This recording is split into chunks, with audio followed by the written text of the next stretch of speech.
Алмазбек Акунжанович, мен бүгін үчүнчү ирет смог боюнча маселе көтөрүп атам.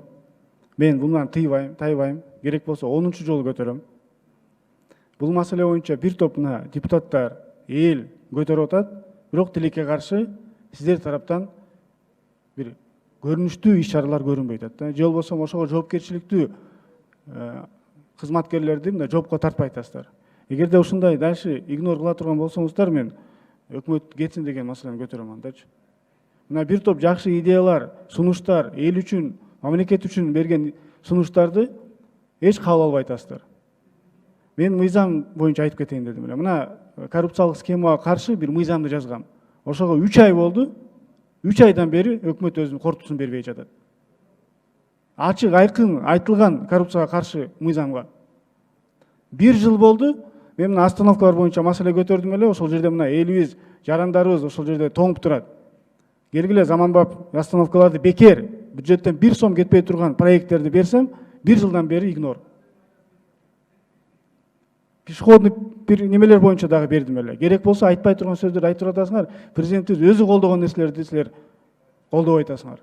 Игнор кылып эле мындай кызгагандай болуп эле айтылган маселелердин баардыгын игнор кылып атасыңар. Эми смог боюнча айтып кетсем, эми чоң иш-чараларды айтпай эле коеюн. Электромобиль, же болбосо ошол электромобиль үчүн атайын заправкаларды куруу маселесин. Жөн эле бир эле заматта сулчок менен чечиле турган маселелерди кылып койсоңуздар, мына элге дагы жакшы болот эле.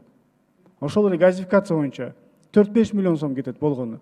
Любой банк берет ошону. Өзүңөр деле өкмөттөн ошону азыр элге ал кредит катары эле, рассрочка катары эле берип койсоңуздар, ошол маселелер чечилет эле. Анан болбосо келип кайра смогду элге одурасыңар. Ал машина боюнча машинелер үчүн 80% ошолор үчүн смог болуп атат. Андай эмес. 80% ал смог ТЭЦ үчүн болуп атат. ТЭЦке чейин машинелердин саны ошондой эле болчу. Ош шаарын карап көрүңүз, Москва шаарын карап көрүңүз. Алыска кетпей эле койлу. Ал жерде деле машинелердин саны көп, бирок ал жерде смог жок.